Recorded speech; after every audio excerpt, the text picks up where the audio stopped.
Hello friend, welcome to my channel. I hope आप सभी लोग खुश एवं स्वस्थ होंगे। आइए फ्रेंड्स, आज मैं आप लोगों के लिए कॉटन के कपड़े में फ्रॉक बनाने का न्यू आइडिया लेकर आई हूँ।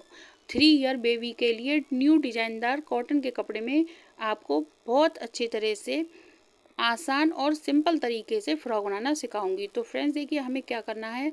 ये 2 कपड़े हैं। 2 कपड़े में से हमें पहले ज़्यादा वाला जो कपड़ा है उसमें से बॉटम वाले भाग को निकालना है। तो पहले इसकी लंबाई और चौड़ाई नापेंगे। चौड़ाई फ्रेंड्स ली है हमने 21 इंच और लंबाई ली है फ्रेंड 12 इंच। ये डबल फोल्ड कपड़ा है तो 21 इंच का हाफ है फ्रेंड्स, तो डबल हो गया 42 इंच। देखिए फ्रेंड्स, ये डबल कपड़ा है। अब हमें क्या करना है, दूसरे वाले कपड़े में से जो छोटा कपड़ा है ये भी डबल है, इसमें से हमें चोली के भाग को निकालना है। तो चोली के लिए इसकी चौड़ाई ली है हमने 30 इंच और लेंथ ली है 8 इंच। अब फ्रेंड्स हमें क्या करना है, ये 2 भागों में कट करना है क्योंकि हम ये दोनों साइडों की चोली बनाएंगे। अब इसे कट करने के बाद फिर फ्रेंड्स हमें क्या करना है, ये बिल्कुल इसी तरह से रखेंगे, इसमें और कटिंग नहीं करनी है। अब हमें एक 1 इंच का इस तरह से पट्टी को लेना है और इसे ऊपर वाली साइड में रखकर स्टिचिंग करनी है। उसके बाद फ्रेंड्स इसे एक बार अंदर की साइड में फिर से फोल्ड करेंगे और स्टिच कर लेंगे। फिर हमें एक पट्टी लेनी है जिसकी लेंथ लेनी है 23 इंच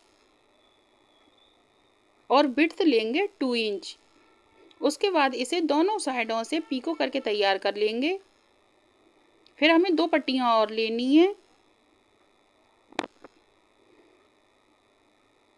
इसकी लेंथ लेंगे 70 इंच और विड्थ लेंगे 2.5 इंच। इसकी भी पीको करके तैयार करेंगे। और ये बॉटम वाले भाग को देखिए, इस तरह से हमने पीको करके तैयार कर लिया। दोनों साइडों से इसे स्टिच करके पहले हमने जोड़ लिया, उसके बाद फिर इसकी पीको।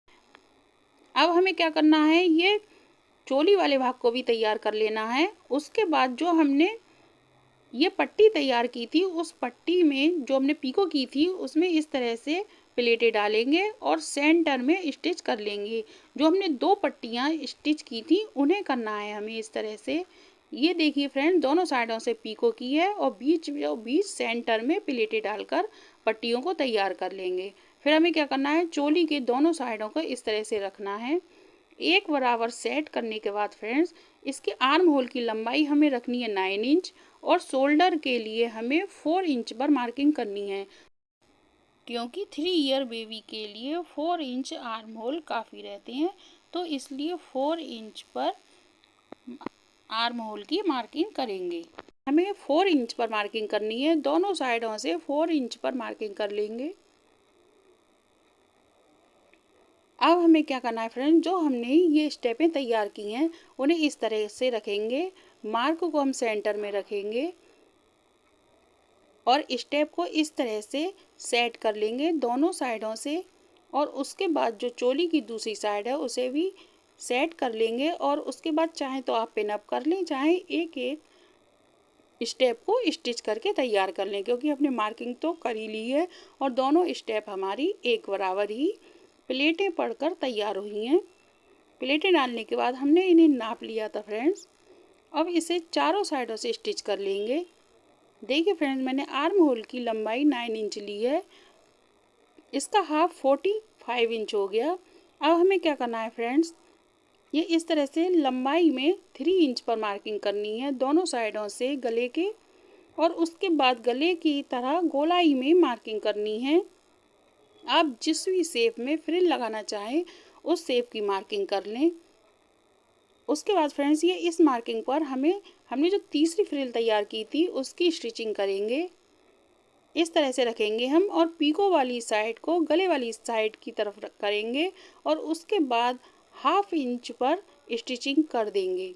अब देखिए फ्रेंड्स, ये चोली को भी मैंने स्टिच कर दिया, दोनों मैंने बॉटम के भाग को भी स्टिच कर दिया, चोली की दोनों साइडों को भी स्टिच कर दिया और फ्रिल लगाकर फिर उसके बाद ये फ्रॉक बिल्कुल तैयार कर ली। अब ये 3 ईयर तक की बेबी के लिए फ्रॉक बनकर तैयार हो गई।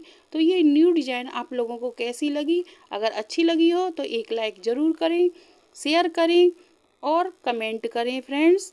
और अगर चैनल पर नए हो तो चैनल को सब्सक्राइब कर लें। अगर पहले से ही सब्सक्राइब कर लिया है तो थैंक